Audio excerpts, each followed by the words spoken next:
So 1 year ago today, I shut the Lashpreneur down, walked away from it. Now, obviously, it's back.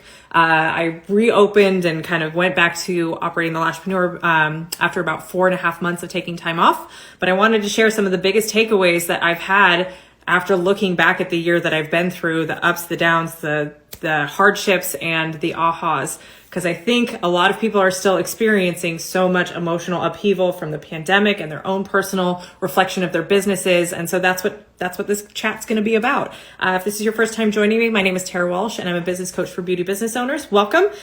So on February 8th, 2021, I shut the Lashpreneur down publicly and was done, was going to take a step back.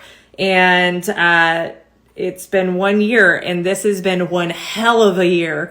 And I want to share some of the biggest things that have really helped me to continue on with the Lashpreneur and be in a much better, healthier mindset with my business, and that I don't regret a single step that I've taken to get to the place that I'm at now. And so often we look at where we're at in the future, but we don't take the time to reflect on what has happened in the past and look at how far we've come and how far we've grown. And I get the notion and the feeling and the draw and the appeal of quitting and being done and just taking that relief, because that's all you can think about when you're so immersed in the stress and the anxiety and depression, which was my experience, and all the things that are going wrong in your world, and just being like, I can't do it anymore. I'm done. That's where I was at this time last year. After getting COVID, in January of 2021, I had a really dark experience with it, mentally. Now, in full disclosure, I was not in a great place to begin with prior to that. And so I think in a lot of ways, COVID really magnified a lot of stuff that was going on in my life. And I hate that sometimes it takes us getting to a bottom point in our life to give ourselves permission to do the things that our body and our minds are screaming at us to do, but we convince ourselves that if I just do more, if I just achieve more, if I just reach this certain income level, if I just do, eventually I will get relief. And for me, I got to the point where I had nothing left to give. I didn't have myself left to give, and I walked away. And the impact that could have had I not come back could have impacted hundreds of people, thousands of people. I don't know, right? I just know that now, having taken that break, it's been a much more rewarding journey, and I have checks and balances to know now when I'm starting to head down a bad path and when I need to pivot, essentially. All right, so let's start with the first lesson that I think will be so valuable for you to take away in understanding the journey that you're on and not always focusing on the destination. That is, you will get the result you want or the lesson you need. I'm going to say that again. You'll get the result you want or the lesson you need. We so often focus on just the result. And if we don't get that result, if we don't reach this made up goal that we just put out there and put a timeline on, then that means something about me. I should give up. I should quit. I'm not good enough. I'll never have it. It'll never happen. All these other things that come with that. When so much of what we want is actually the growth and the evolution to become the person that has the result. Because the goal that you want is outside of your comfort zone right now. Otherwise, you would have it. It's outside of your knowledge level. That's why you don't have it. And so in order to have that goal, it's going to take some getting uncomfortable and learning and growing and evolving. And so this phrase, this mantra, while I've known it for years, really hasn't fully been implemented in my life until this last year. And so anytime there's an obstacle, a struggle, a stressor, a pain point, a challenge that I face, instead of worrying about what that's going to look like if I don't fix it right at this moment, I look at, I am either going to get the result I want, woohoo, or I'm going to get the lesson I need. And sometimes that lesson is far more valuable and greater than the result is. And for me, looking at shutting the business down last year for 4.5 months, I would not have changed the lessons that I learned from that experience for any result that I felt I was lacking at this time last year. And it's great to be able to take a time to reflect back on that, because that will serve me moving forward. Yes, you're going to go through pain. You're going to go through struggles in everything and anything in life. I don't think it's realistic for us to think that happiness is the avoidance of pain and problems. In order to know happiness, you have to know the opposite of it too.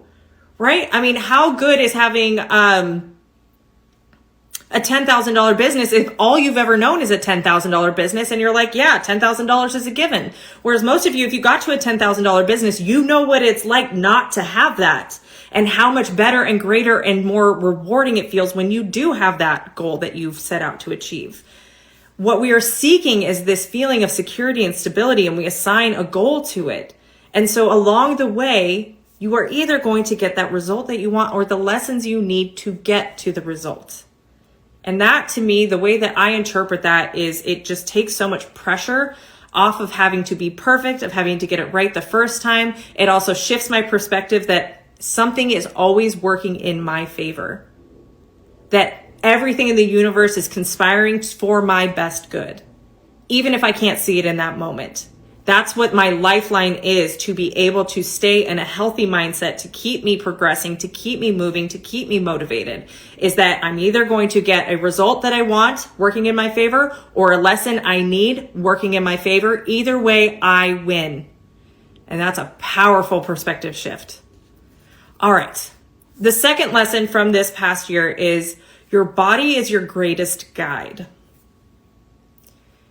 So much of what we feel through our emotions is guiding us in which way we should go. We are just so overwhelmed and inundated with external messages, advertising, talking heads on social media, devices, shows, all of this external stimulation. Yet we are having a struggle connecting with what our own internal navigation system is trying to tell us. We stop being present to what's going on inside and look at everything outside and let that dictate what we should do, when in reality, our own gut, our own instinct, especially women, that is the divine feminine, that is part of what makes you so much better than men, no offense to the men watching, is that we have a gut that is pretty much accurate 99% of the time, unless we let our brain get involved in the decision making. But that gut instinct, if you're going towards something that is for you, that is in alignment with your better good, you will feel lighter. You will feel motivated. You will feel excited. If you are having resistance, anxiety, fear, anything like that, when you're moving towards something, it's a time to check in with yourself to understand why. Why is that resistance coming up for me? Why is my heart racing? Am I excited or am I afraid? Keep in mind, you can feel the same physical experience for fear and excitement. And it's up to you to determine, is this a good feeling I want more of, or do I need to move away from it? So being able to step back and take note of what your body is telling you is a really amazing gift. What I find that most people, and especially for me this past year, was I didn't know what a healthy baseline was for me. I couldn't check in with my anxiety to know if I was getting worse or better or moving towards what I wanted and not, because I was in a constant state of anxiety. So no matter what I did, it was anxiety and I had a bad feeling. So what the 4.5 months that I took off from the business allowed me to do was to reset what normal was, reset what not having chaos in my life was, because we can get addicted to the chaos, right? If we get addicted to that feeling of fear and anxiety, all of a sudden, if we don't have that in our life, we assume something is wrong rather than I finally reached a point that I'd been working towards where I don't have to feel the chaos. We get addicted to this feeling of being needed, right? And I see this in my business, or I saw it a lot, is that all of a sudden, if things started working well, I would be the one to create problems in the business or, add new things or add stressors, because if all of a sudden there's not a bunch of problems to fix in the business, am I still valuable in my business? Oh, that's deep. It's terrifying. It's a really unhealthy place to be at, but I had gotten so used to there being chaos that if I didn't feel the chaos, I didn't feel like I was doing enough or that I should be doing more. And it was such a backwards way of thinking. Taking that 4.5 months off helped me to reset my nervous system to know what a new standard of normal is. Antidepressants can often do this too, so no judgment on medication. But that helped understand what normal feeling was rather than being in a hyper stimulated state. So now, a year later, I'm much more calm internally. I have far less anxiety than I used to have. And that was chronic anxiety for years. And so now I can tell very easily when I'm going into a stressed state versus a happy state, or yes, this feels in alignment, or no, this doesn't. I need to check in with why this doesn't feel in alignment. I now have a new emotional neutral. So it's much easier to tell when my body is stressing out. Why is that? I can be much more on top of it rather than letting it compile and just like white knuckling my life, which is where I was at last year before I shut the business down. All right. And then the third thing that I learned from this past year was codependency is very common with your business, especially in this industry, especially with women. What does that mean?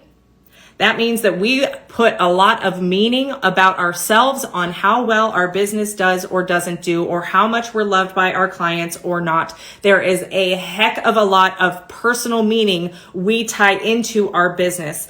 And holy cannoli, is that a bad place to be in?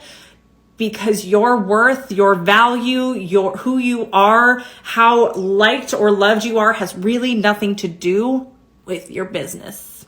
Your business is a business. It is a means of earning money and providing a service.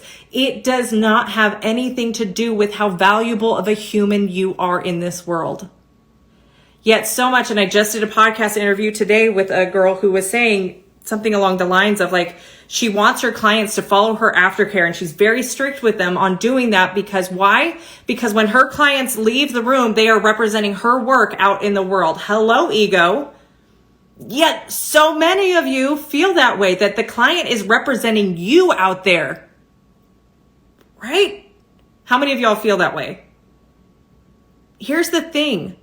Most of you probably got into loving the services that you provide because it made a woman feel beautiful. And at what she does outside of walking out of your treatment room to feel beautiful has nothing to do with you. You've done your job. You've made her feel beautiful. If she wants to cake on a bunch of makeup on her lashes because that helps her feel beautiful, well, then who are you to decide that? What? Because it's your work on her eyes? You don't own her. And it doesn't mean she's any less happy with the service or the result that she's paying you for if she does something that you don't approve of, because that's your desire for her results, as opposed to what we actually want, which is a happy, fulfilled, beautiful customer. It's codependency. She has to represent my work out there because that's a reflection of me. What?